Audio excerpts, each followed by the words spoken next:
Teori komunikasi nonverbal. Komunikasi nonverbal melibatkan berbagai kode seperti kinesik, gerakan tubuh, proksemik, jarak antar individu, haptik, sentuhan, vokalisasi nada suara, dan artefak penampilan termasuk pakaian dan grooming. Grooming dalam konteks ini berperan sebagai sinyal nonverbal yang dapat menyampaikan pesan seperti perhatian terhadap diri, status sosial, kredibilitas, dan sikap profesional. Pesan nonverbal seringkali lebih dipercaya dan lebih kuat pengaruhnya dibanding pesan verbal karena dianggap lebih murni dan sulit dimanipulasi. Menurut para ahli, seperti Ray Bidwell, komunikasi nonverbal adalah sebagian dari saluran komunikasi berkesinambungan yang membawa makna dan tidak terpisahkan dari interaksi manusia sehari-hari. Selanjutnya ada teori social penetration, yaitu penetrasi sosial, yaitu yang dimana teori komunikasi interpersonal yang dikembangkan oleh Irwin Adlam dan Dalmas Taylor pada tahun 1973. Teori ini menjelaskan proses perkembangan suatu hubungan dari komunikasi yang bersifat superficial, permukaan, menjadi lebih intim dan mendalam secara emosional dan intelektual. Konsep kunci dari teori ini adalah bahwa hubungan interpersonal berkembang melalui tahapan-tahapan seperti mengupas lapisan bawang. Setiap lapisan mewakili tingkat kedalaman informasi pribadi yang dibagikan, dimulai dari lapisan terluar yaitu citra publik dan informasi umum, menuju lapisan yang lebih dalam yang berisi informasi pribadi yang lebih intim. Ada beberapa tahapan teori social penetration, meliputi yang pertama, tahap orientasi, yaitu pertukaran informasi umum dan permukaan membangun kesan awal.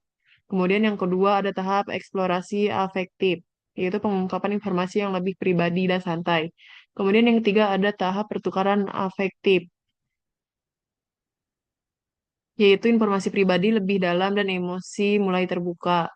Yang keempat ada tahap stabilitas, yaitu hubungan yang mapan dengan keterbukaan tinggi dan kepercayaan.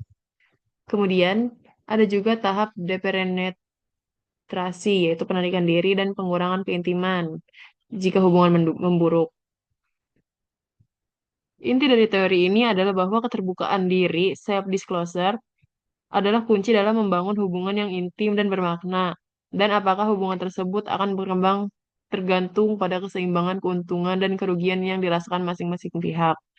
Teori ini digunakan untuk memahami bagaimana komunikasi verbal dan nonverbal berkontribusi dalam pendekatan dan kepercayaan dalam hubungan sosial dan profesional.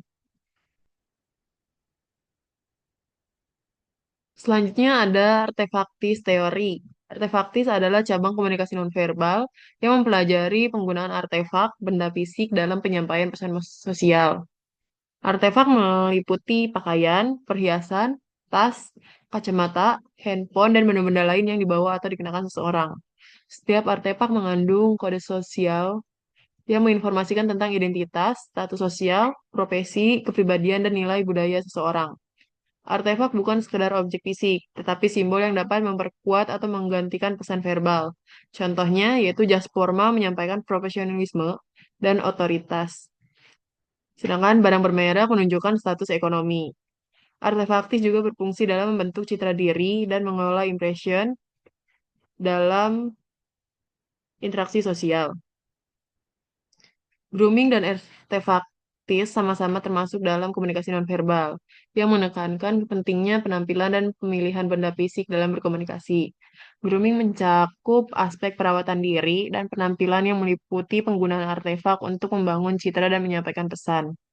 Pemilihan artefak, pakaian, dan aksesoris dalam grooming berperan sebagai simbol yang memperkuat identitas sosial dan profesional seseorang. Keduanya berperan sebagai strategi dalam impression management untuk mempengaruhi bagaimana individu dipersepsikan dalam lingkungan sosial dan profesional.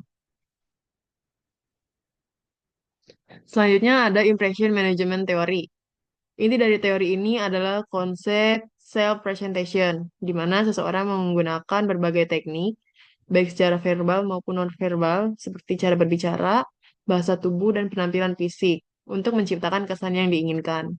Penampilan fisik tersebut, yaitu termasuk pakaian dan grooming, menjadi aspek penting karena impresi visual sering kali menjadi penilaian awal.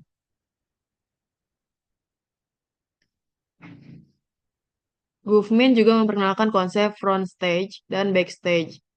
Front stage adalah tempat atau situasi di mana seseorang tampil di depan publik dan secara aktif mengelola kesan yang ingin diberikan. Sedangkan backstage adalah situasi ketika seseorang berada di belakang layar, bersikap natural tanpa harus menampilkan kesan tertentu. Dalam kehidupan profesional, misalnya seseorang tampak di front stage dengan berpakaian rapi, berbicara dengan sopan, dan menunjukkan sikap percaya diri untuk membangun kredibilitas dan kepercayaan. Dengan kata lain, impression management teori menggambarkan bagaimana manusia secara sadar dan terampil manipulasi simbol dan ekspresi diri agar pihak lain memiliki persepsi yang diinginkan. Dan penampilan fisik merupakan salah satu elemen utama dalam proses membentuk kesan sosial tersebut. Dan selanjutnya ada teori kinesik, yaitu bahasa tubuh. Teori kinesik bahasa tubuh adalah salah satu teori utama dalam studi komunikasi nonverbal yang dikembangkan oleh Ray L. Birdwistell. Teori ini menekankan bahwa gerakan tubuh, ekspresi wajah, dan bahasa tubuh lainnya merupakan bentuk komunikasi nonverbal yang memiliki makna khusus dan berfungsi sebagai proses interaksi antar manusia. Beberapa poin penting dari teori kinesik adalah yang pertama, kinesik mencakup semua gerakan tubuh seperti ekspresi wajah, gerakan tangan, dan anggota tubuh serta postur tubuh yang digunakan untuk mengirimkan pesan nonverbal. Birdwistell menganggap semua gerakan tubuh memiliki potensi makna dalam konteks komunikasi dan dapat dianalisis secara sistematis. Komunikasi nonverbal bersifat berkesinambungan dan melengkapi komunikasi verbal, sehingga keduanya bekerja sama dalam menghasilkan makna. Gerakan tubuh dipengaruhi oleh faktor biologis, namun juga dalam konsep sosial dan budaya, sehingga makna gerakan bisa berbeda antara budaya.